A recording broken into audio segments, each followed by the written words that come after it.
Hello student, मैं engineer SK गिरी और आज हम लोग पढ़ने जा रहे हैं इलेक्ट्रिक चार्ज का लेक्चर नंबर 10। आज के लेक्चर में हम लोग पढ़ेंगे vector form of Coulomb's law, यानी कि कूलम्ब के नियम को वेक्टर के फॉर्म में कैसे लिखते हैं, इसी के बारे में आज हम लोग पढ़ेंगे। कई बार बोर्ड एग्जाम में ये क्वेश्चन पूछ देता है कि कूलम्ब्स लॉ को वेक्टर के फॉर्म में लिखें, इसलिए ये इंपॉर्टेंट टॉपिक बन जाता है। क्लियर? तो चलिए स्टार्ट करते हैं हम लोग इस टॉपिक को, vector form of Coulomb's law को। सपोज हमारे पास दो पॉइंट चार्ज है Q1 एंड Q2, इसके बीच की डिस्टेंस R है। सपोज ये दोनों के दोनों पॉइंट चार्ज वैक्यूम में रखे गए हैं, हमने सपोज कर लिया वैक्यूम में रखे गए हैं। अब इनके बीच में जो कूलम्ब फोर्स लग रहे हैं या इलेक्ट्रिक फोर्स लग रहे हैं, इसको वेक्टर के फॉर्म में कैसे लिखते हैं, इसे स्टेप बाय स्टेप हम लोग समझते हैं। सबसे पहला स्टेप है, आप एक एक्सिस ड्रॉ करेंगे। एक्सिस ड्रॉ करेंगे, X axis, Y axis, Z axis, तीनों जहां पे कट करता है दिस इज और इसी। पहला स्टेप। दूसरा स्टेप क्या है, ओरिजिन से एक वेक्टर आप ड्रॉ करेंगे चार्ज Q1 तक। इसका जो नाम होता है उसको हम लोग रिप्रेजेंट करते हैं वेक्टर R1,0। जहां पर हेड होता है उसे पहले लिखते हैं, जहां पर टेल होता है उसको बाद में लिखते हैं। इसको पढ़ते क्या है देखिएगा, R1,0 को पढ़ते क्या है, position vector of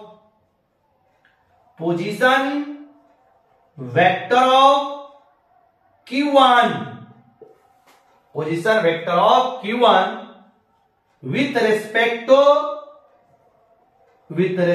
to origin। मतलब जहां हेड है उसकी पोजीशन वेक्टर और जहां टेल है उसके रिस्पेक्ट में। लिखने का तरीका, हेड को पहले, टेल जहां है उसको बाद में। सिमिलरली इसी तरह हम लोग ओरिजिन से चार्ज Q2 तक एक वेक्टर ड्रॉ करेंगे, तो इसका नाम क्या हो जाएगा, R2,0।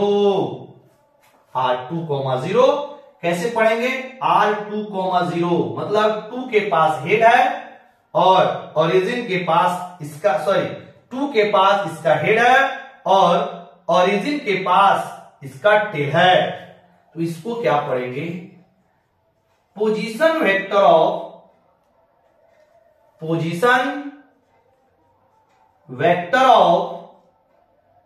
Q2 with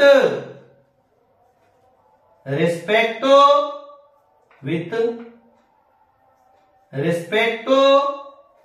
origin, ऐसे पढ़ेंगे। इसके बाद फिर से हम एक वेक्टर ड्रॉ कर रहे हैं ऐसे, यानी कि Q2 से Q1 तक हमने एक वेक्टर ड्रॉ किया। अब इसको कैसे लिखेंगे, R हेड है उसको पहले लिखते हैं, जहां टेल होता है उसको बाद में लिखते हैं, ऐसे R1,2। कैसे पढ़ेंगे इसको, R1,2, यानी कि जहां हेड होता है उसकी पोजीशन वेक्टर, जहां टेल होता है उसके रेस्पेक्ट में। क्या पढ़ेंगे इसको, position vector of Q1 with respect to Q2, पढ़ने का तरीका। इसके बाद सिमिलरली Q1 से Q2 तक एक वेक्टर ड्रॉ किया, तो इसका नाम क्या हो जाएगा, R2,1। जहां हेड है पहले उसके बाद टेल को। इसको कैसे पढ़ेंगे? तो R2,1 इसको पढ़ने का तरीका, position vector of Q2 with respect to Q1 के रिस्पेक्ट में। तो ये हो गया R1,0 पढ़ने का तरीका, position vector of Q1 with respect to origin. R2,0 position vector of Q2 with respect to origin and so on. ऐसे हम लोग लिख लेंगे। जहां हेड होता है उसको पहले लिखते हैं, जहां पर टेल होता है उसको बाद में लिखते हैं।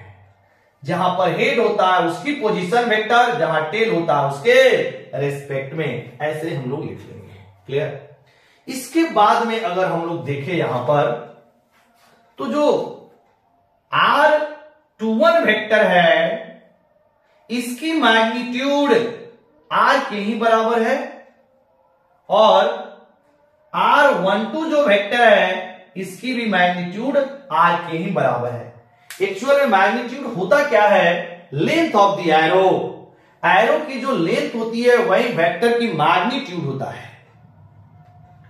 तो R21 और R12 इस दोनों वेक्टर की जो मैग्नीट्यूड है, इट मींस दोनों वेक्टर की जो एरो का लेंथ है वह R के ही बराबर है, यानी कि दोनों चार्ज के बीच के डिस्टेंस के बराबर है। इसको ऐसे भी हम लोग लिख सकते हैं, R12 vector is equal to R21 vector is equal to small r। ठीक है, तो ये हो गया। अब हम लोग ये निकालेंगे कि Q1 के द्वारा Q2 पर कितना फोर्स लगेगा। सिमिलरली Q2 के द्वारा Q1 पर कितना फोर्स लगेगा, इसको वेक्टर के टर्म में कैसे लिखा जाए। तो चलिए हम थोड़ा सा यहां पर वेक्टर को एक बार रिवाइज करा देते हैं। इसमें यूनिट वेक्टर का कॉन्सेप्ट हम यूज करेंगे। क्या?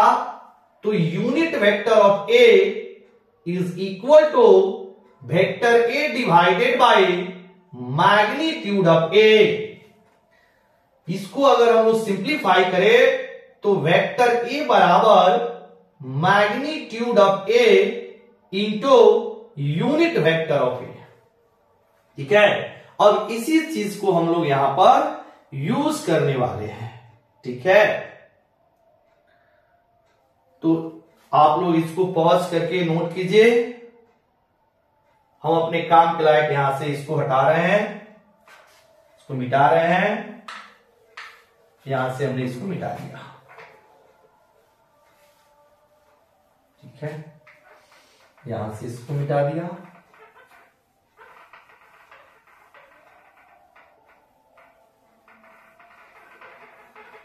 इसको मिटा दिया ऐसे। ये था आपका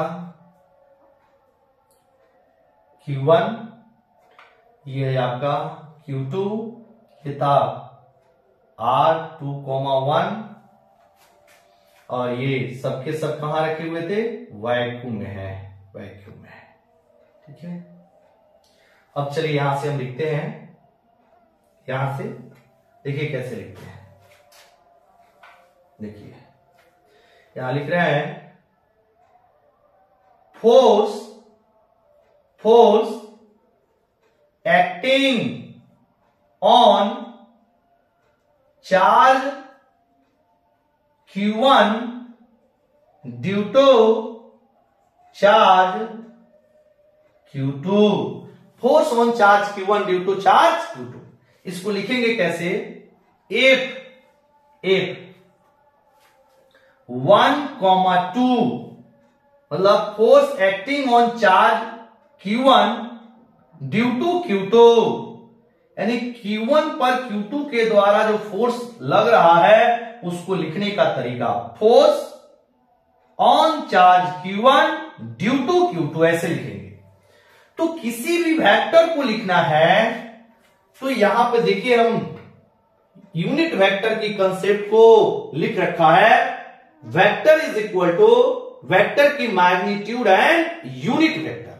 तो अगर हमें एक वेक्टर लिखना है तो एक यहां पर इसकी मैग्नीट्यूड को लिखना होगा और साथ साथ इसकी यूनिट को लिखना, मतलब जो force acting on charge Q1 due to Q2 निकाल रहे हैं, यानी कि Q1 पर Q2 के द्वारा जो फोर्स निकाल रहे हैं उसकी मैग्नीट्यूड निकालेंगे। और मैग्नीट्यूड कैसे निकालेंगे? कूलॉम्स लॉ से। कूलॉम्स लॉ क्या बोलता है? अगर दो चार्ज वैक्यूम में रखा गया है तो उस चार्ज की जो मैग्नीट्यूड होगी वह 1/4 pi epsilon 0 Q1 mod Q2 mod divided by R square. ये क्या निकल गया? फोर्स की मैग्नीट्यूड निकल गया। यानी फोर्स लिखना है तो ये हो गई फोर्स की मैग्नीट्यूड। और हम लोग को लिखना है इसके डायरेक्शन में यूनिट वेक्टर। तो जो यूनिट वेक्टर की जो वैल्यू है R12 यूनिट वेक्टर, मतलब F12 is equal to 1/4 pi epsilon 0 Q1 mod Q2 mod divided by R square into अब इस फोर्स की डायरेक्शन में जो यूनिट वेक्टर होगा इसकी वैल्यू R1 कैप लिख देंगे। तो यह एक फॉर्मूला हो गया, यानी कूलॉम्स लॉ को हमने वेक्टर के फॉर्म में लिख दिया। इसको आप सिंप्लीफाई भी कर सकते हैं आगे। F12 vector is equal to 1/4 pi epsilon 0 Q1 mod Q2 mod divided by R square into R cap बराबर हो जाएगा R12 vector divided by R12 का मॉड। और R12 का मॉड हमने आपको बताया था R12 मॉड बराबर R या R21 मॉड भी किसके बराबर है? R के बराबर है। तो यहां पे हम लोग R लिख सकते हैं। दिस इंप्लाइज F12 वेक्टर बराबर 1/4 pi epsilon 0 Q1 mod Q2 mod divided by, इसको हम R लिख सकते हैं तो R into R square is equal to R cube into R12 vector. अब यहां पर ध्यान देने वाली बात क्या है? ध्यान देने वाली बात क्या है कि अगर यहां पर कैप है R12 कैप जो है तो नीचे ध्यान देना है R स्क्वायर होगा, और R12 वेक्टर है तो नीचे ध्यान देंगे यहां पर R क्यूब होगा। मेनली बच्चे यही गलत करते हैं, इसको ध्यान रखना है। अगर यहां पे आप कैप लिखेंगे तो नीचे R स्क्वायर लिखिएगा, यहां पे अगर आप वेक्टर लिखेंगे तो आप नीचे R क्यूब लिखेंगे। कैसे आया? तो यहां पे कैप को हमने तोड़ दिया, कैप का फॉर्मूला लगा दिया वेक्टर डिवाइडेड बाय मैग्नीट्यूड। तो यहां पर वेक्टर डिवाइडेड बाय मैग्नीट्यूड करेंगे, मैग्नीट्यूड की वैल्यू R के बराबर है R into R square is equal to R cube. तो कैप रहेगा तो R स्क्वायर, वेक्टर रहेगा तो R क्यूब। इस पे अच्छे से ध्यान देना, इसी में बच्चे मतलब गलत कर लेते हैं, ठीक है। तो ये क्या हो गया? Force acting on charge Q1 due to charge Q2, यानी Q1 पर Q2 के द्वारा लगाया गया बल। सिमिलरली इसको आप पॉज करके नोट करते रहेंगे। सिमिलरली अगर हमको निकालना हो force acting on charge Q2 due to charge Q1, ऐसे तो ये बदल जाएगा। अब चार्ज Q2 पर Q1 के द्वारा, तो ये हो जाएगा Q2 पर Q1 के द्वारा 2-1 हो जाएगा। फिर फोर्स की जो मैग्नीट्यूड होगा वही रहेगा, क्योंकि जितना Q1 Q2 पर लगाएगा उतना ही फोर्स Q2 भी Q1 पर लगाएगा। क्योंकि अभी हमने आपको प्रीवियस लेक्चर में यानी कि लेक्चर नंबर 9 में हमने कूलॉम्स लॉ से रिलेटेड कुछ इंपॉर्टेंट पॉइंट लिखाया था।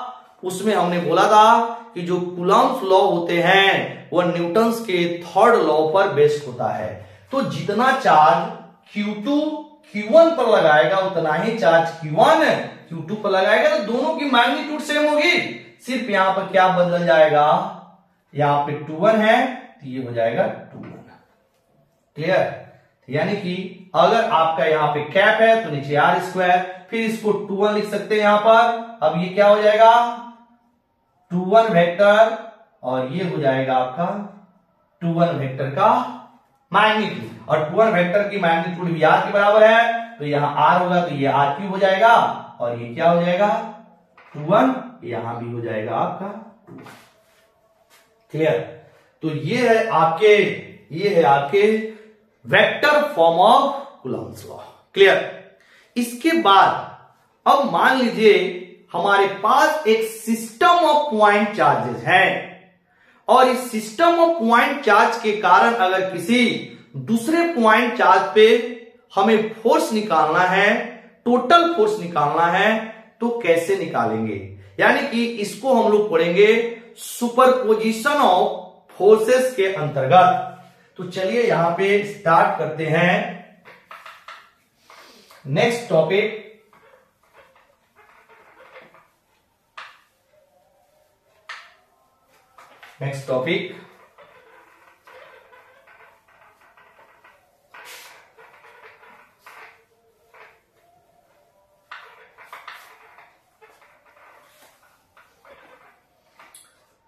यहां पे लिखेंगे इलेक्ट्रिक फोर्स बिटवीन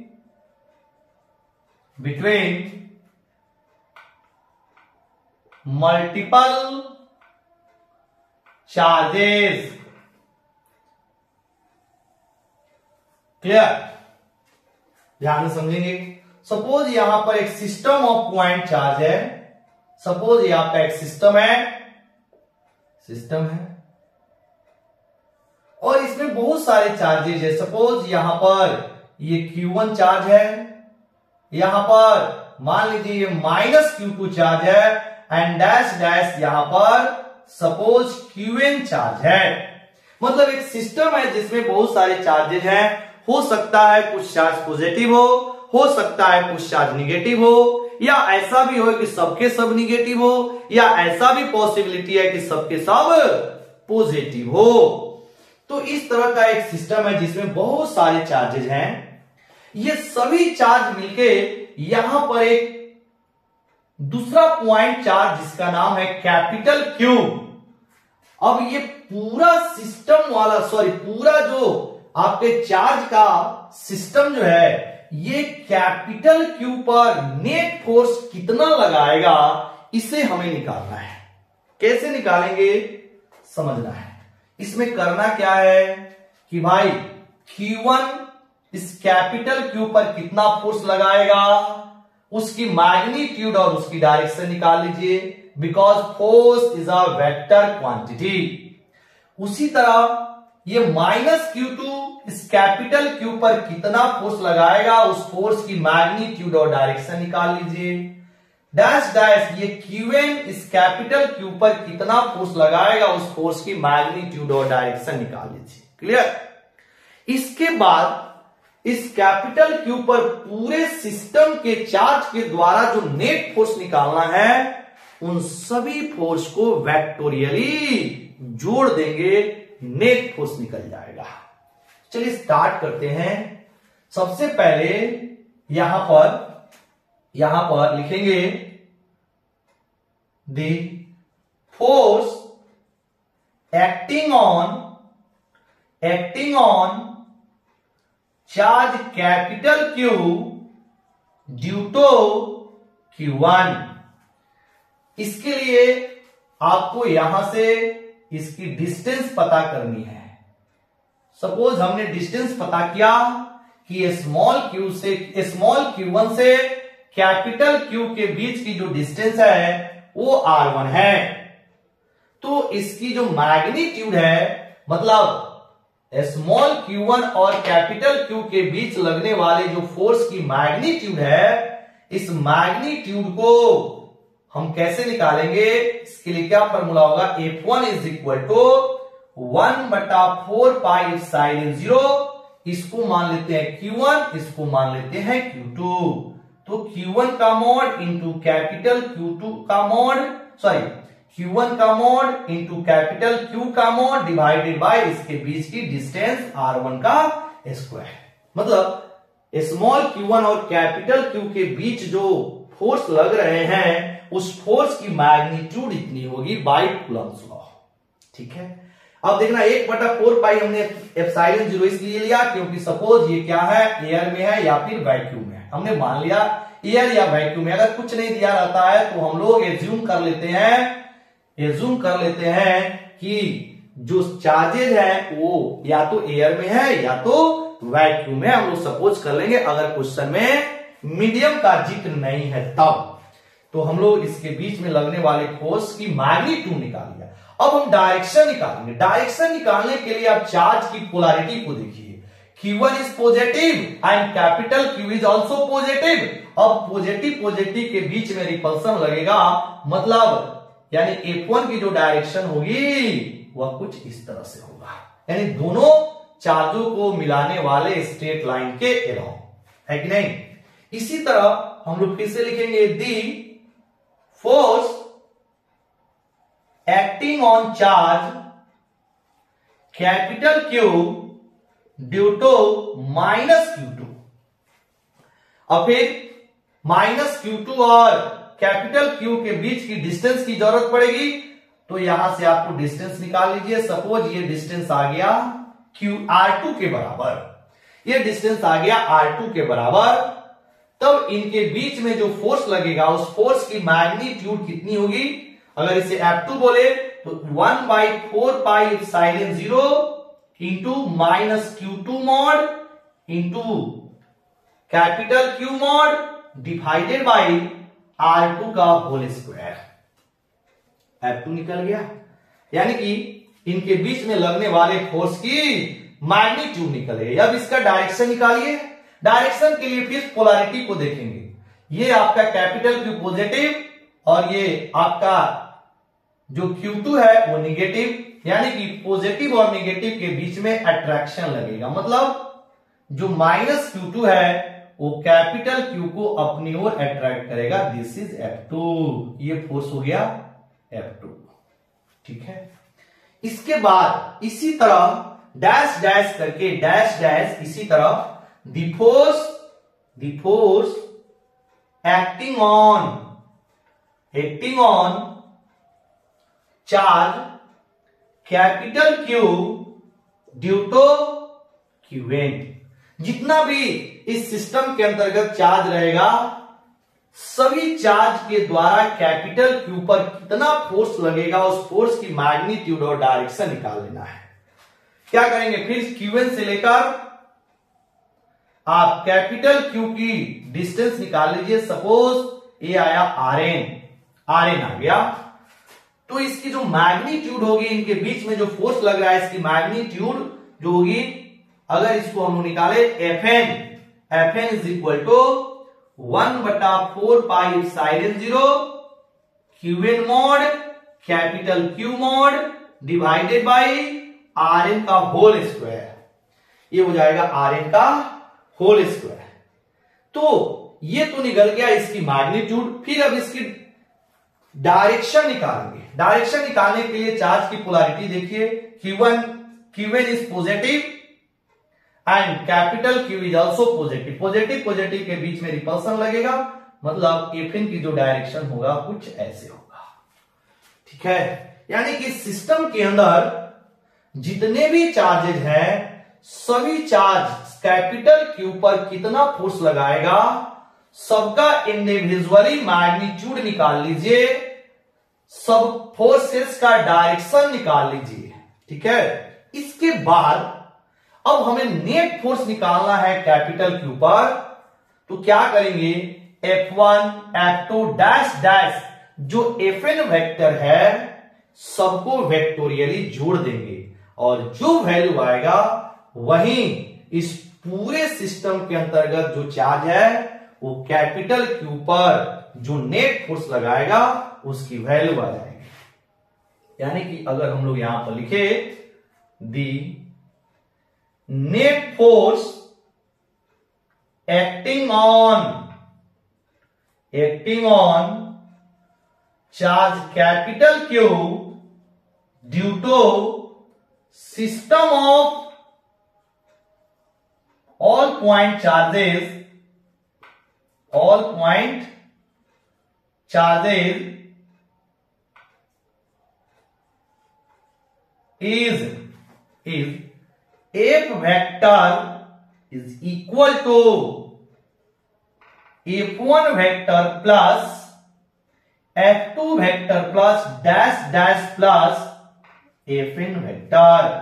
मतलब नेट फोर्स निकालने के लिए सभी वेक्टर को, यानी जितने भी फोर्सेस हैं सभी फोर्स को वेक्टोरियली जोड़ेंगे। अब इसमें आपको यूज होगा वेक्टर एडिशन, यानी कि जो हम लोग वेक्टर एडिशन लॉ पढ़े हैं उसका यहां पर इस्तेमाल करके जितने भी वेक्टर्स होंगे, यानी जितने भी फोर्सेस होंगे सभी फोर्स को जोड़ लेंगे और जो आएगा वही फाइनल आंसर आपका हो जाएगा।